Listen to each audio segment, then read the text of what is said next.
Welcome to Transforming the Toddler Years, a Core 4 parenting podcast for conscious, cycle-breaking parents ready to turn toddler tantrums into teachable moments. Hi, I'm Cara Tyrrell, a lifetime lover of littles, mom to 2 grown and flown girls, and an early childhood educator. Through the show, I teach you my collaborative parenting methodology for nurturing your little human's mind, body, and spirit. Because how you connect and collaborate in the first 5 years is how you raise happy, healthy kids who grow into the best version of themselves and find true success in school and life. Welcome back to the show. It is so good to be back in the studio and creating content for you. Again, I've been traveling and it's been amazing to see other spaces. I've been doing some work with early childhood educators, getting on stage, doing some professional development. And I love that side of my job, inspiring people who are with your kids consistently throughout the week and all year long, kind of the other half of you. But getting back in the studio and creating content for you is one of my favorite things to do. So welcome back. Today, I'm going to tell you a little story about one of my travels. I've been on a lot of airplanes in the last few weeks, and every single time I was on a plane, there was always a toddler or 2 or 3 on the plane as well. I observed people around me automatically getting triggered simply by the fact that they were there. And I, of course, come from a different space, and I was so interested to watch and listen and see how parents are supporting their kids in a confined space these days. So here's a few things that happened. On one of the planes, I was seated directly behind a mom who had a young toddler. I would say 11, 12 months, not actually walking yet, but oh, so close. You know, that space where you're moving and you're grooving and you want to get out in the space around you, but you don't have autonomy of your body to do it. That's what this little one was dealing with. And mom was directly in front of me in the seat. And then grandma was to the left on the window seat. And I listened. And it was beautiful to hear. This little person, obviously not talking yet, kept orating, kept using their voice to indicate when they were happy or when they were frustrated or when they were tired or overwhelmed or wanted to move and couldn't. And this beautiful team, this mom and this grandma, kept using very calm, very conscious language to redirect this little person. I know this is hard. It's a long flight. We have this book. Would you like to look at this book? When the book didn't work anymore, they did something really clever, and they didn't pull out another toy, tool, backup plan. They didn't immediately try to fill a gap that wasn't there. When that toddler was calm, they allowed the calm. And it wasn't until he started saying in his own way, I now need something to help me be in this space and calm, that they said, oh, would you like the orange? Oh, we brought this other toy. Respecting the calm is huge. It's kind of like that idea of if it's not broke, don't fix it. I watched other parents on other planes just constantly pulling things out. Their entire bag of tricks, one after the other, after the other, after the other. That idea that they felt like they just had to keep their kids entertained and engaged with a thing at all times, or they were going to explode and everybody in the plane was going to be so mad at them. Notice the 2 different approaches. I will allow you to be what and who you are in this moment until you need something from me to co-regulate versus I am going to just make sure that I've got all my bases covered because I'm afraid of the potential outcome. Interesting, right?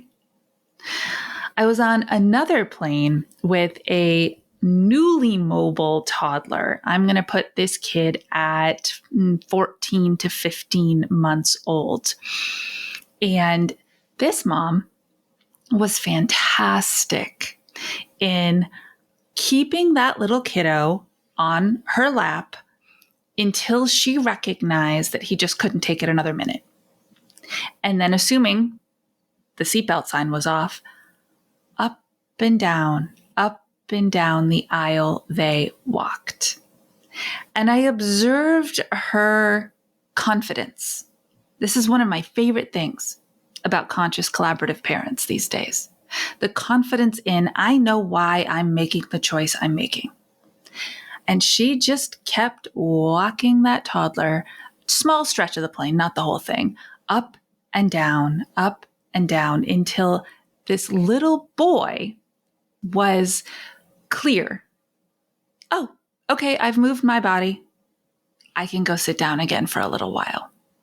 And watching this repeat of sit, engage, okay, I've got to move. Sit, engage, sleep, okay, I've got to move. I was moving from East Coast to West Coast, back to East Coast. So these were kind of long flights. And this is why I was so fascinated by watching people navigate them. Now, here is where it got really interesting.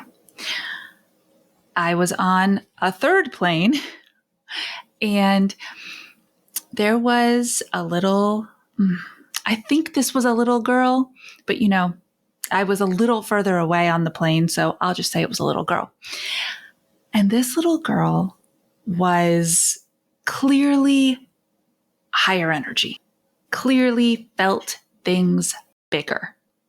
And when you take a big feeler and a high energy kid and you squish them into a small space, not even their own seat, right? A lap of a parent, which means they were under 2 years old, it can get hairy pretty quick. This dad tried everything. He really did. I give him so much credit. And he stayed as calm as he could. And he used good language. I just love cheerleading for people like this when I see them in the world. And then she got physical. Then she couldn't just take it anymore. And she started pushing and kicking. What I want you to notice in yourself and accept and forgive in yourself is that we are really good at attending to the way that we stay calm and engage and use intentional language and give our kids the benefit of the doubt when the strategy that they're using in behavior comes out of their mouth. Even if they're crying, whining, negotiating, when the trigger that's coming at us is audiological, we hear it. We've become really good as a generation of conscious parents in saying, oh, that's one of my triggers. Let me just take a second and take a breath. That's one of my triggers. After my breath, let me remind myself of the words I need to use to redirect my child that are not punitive. They're not angry. They don't mirror what was said to me when I was little, because you want to do this differently. Where we struggle, and this is as old as time, is when the physicality begins. When they start to burst that energy, that emotion they cannot make sense of and they cannot process in any healthy way through their hands or their feet or their teeth, that's when we lose it. Because the subconscious trigger tells us this is about safety. Theirs, ours, the person on the plane next to us. And so with the subconscious safety trigger of being attacked, we attack back with our words. No, we don't hit, we don't bite. That's not nice. We can't do, no, that's a bad thing. That's a bad behavior. Whew. And it doesn't feel good. And we know it afterwards, but retraining the subconscious triggered brain when our child gets physical is one of the hardest pieces of being this evolved parent that you choose to be. So I want you to sit with it and understand that just like your kids aren't terrible, neither are you. You're doing the absolute best you can with the toolkit you currently have and this huge, beautiful, lofty dream of parenting differently, of allowing your children to have a voice in their own childhood. That's where I come in. My collaborative parenting methodology allows you to do just that, to teach your child how to navigate those feelings and those emotions and process them in a healthy way so that they don't get to using physicality as much, and to teach you how to sit inside the space and respond in a way that feels really authentic. Because I am such a believer in this new wave of parenting. This idea that we are human beings raising human beings.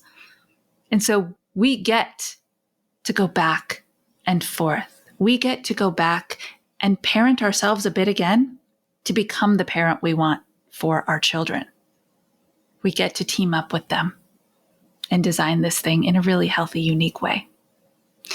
Next Tuesday, the 14th of May, the next cohort of my Transforming the Toddlers Years course begins. If you are aligning with anything that I'm saying, if you're nodding along and thinking, I need this. I need a toolkit that allows me to understand myself and understand my child, and then some strategies so that when I get subconsciously triggered, if I can hijack that reaction, what do I do next? I got you. Click the link in the show notes. Go to caratyrrell.com/transform. Let's do this together. I do limit this to 5 families. So please go over and check the website, see if we are full for this particular cohort. And if not, then I would be so grateful to be your teacher, your guide, your coach, your friend, and your cheerleader for the next 6 weeks and help you make a massive transformation in your home. Until our next episode, I forever support you in staying mindful and proactive as we transform the toddler years.